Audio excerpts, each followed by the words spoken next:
I remember the rain that night like it was yesterday. Cold needles stabbing my skin, soaking through my thin jacket until my bones felt like ice. I was 21, standing on the front porch of the only home I had ever known, a cheap black suitcase at my feet. The door slammed behind me with a finality that still echoes in my nightmares. "Get out, Emma. You're selfish, just like your mother." My father's voice cut through the storm.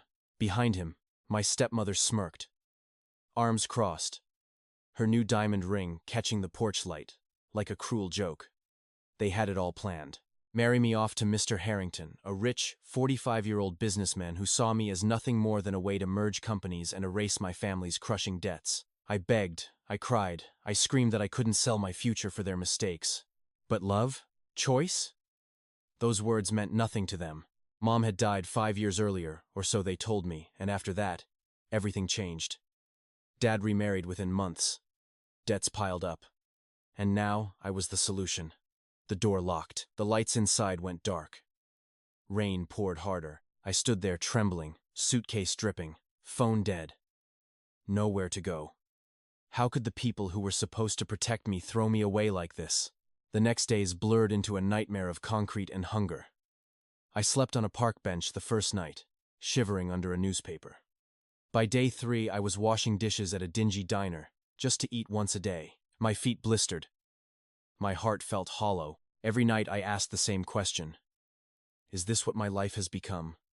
No home, no family, no hope? Then I saw the ad on a community board. House for sale, $1. Needs work. Must be moved or demolished. An old Victorian, on the edge of a sleepy town 2 hours away. The owner had died, back taxes were insane, and the city just wanted it gone. $1. That was all I had left in the world after selling the only necklace Mom ever gave me. I didn't think twice. I hit buy on my phone with shaking fingers. The bus ride felt endless.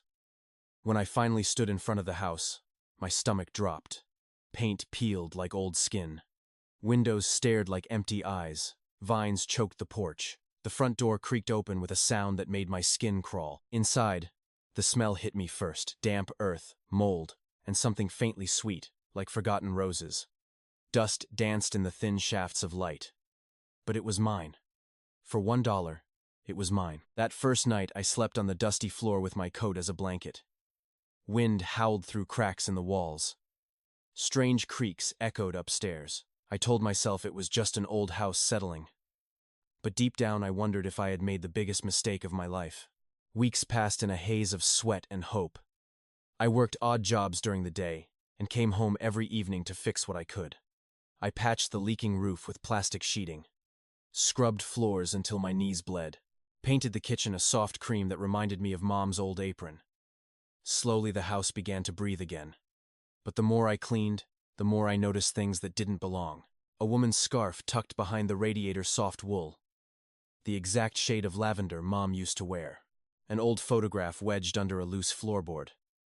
Mom, younger, smiling in this very living room, holding a baby. Me. My hands trembled as I stared at it. How? She never mentioned this place. Then the noises started. Soft footsteps at 3 a.m. A drawer sliding open in the attic when I knew I had locked everything. One stormy night, I followed the sound to the upstairs hallway.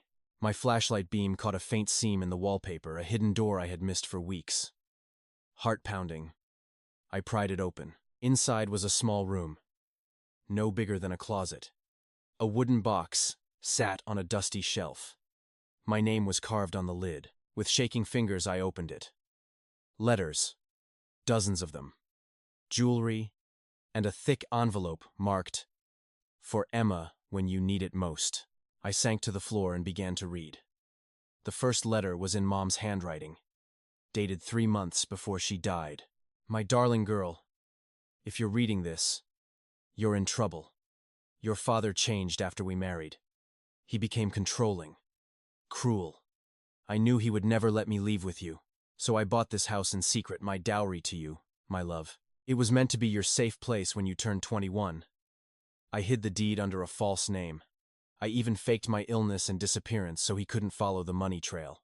I'm not gone, Emma. I've been watching from afar, waiting for the day you would find your way here.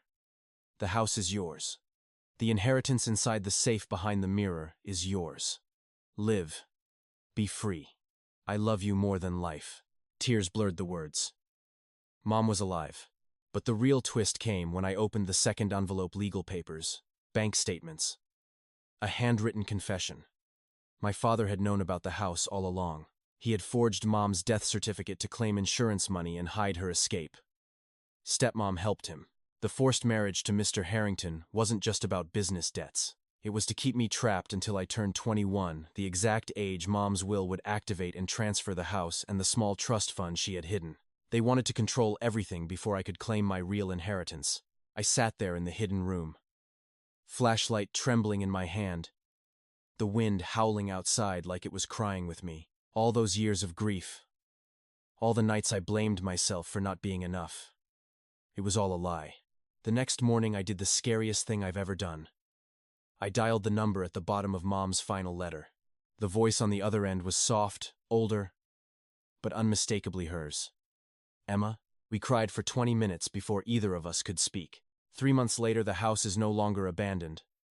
Fresh paint glows in the sunlight. Roses climb the trellis Mom planted years ago. She lives with me now, quiet mornings, long talks, healing wounds we both thought would never close. I fixed the last cracked window yesterday. When I stepped back, the light poured in like forgiveness. My father and stepmother tried to fight the will. They lost.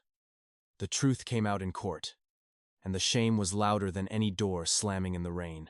I still wake up sometimes at 3 a.m. and listen to the house breathe. But now the creaks sound like lullabies. Like Mom saying, "You made it, my girl. You're home. If you're out there right now, suitcase in the rain, heart in pieces, no one left to turn to, I want you to hear this.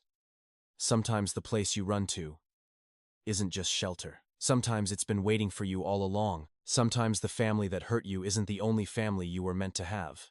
Hold on. Keep going.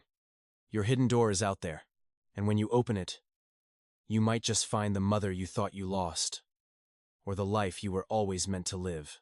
I did. And I've never been more grateful for one rainy night and one lonely dollar. If you're out there right now, suitcase in the rain, heart in pieces, no one left to turn to, I want you to hear this. Sometimes the place you run to isn't just shelter. Sometimes it's been waiting for you all along. Sometimes the family that hurt you isn't the only family you were meant to have.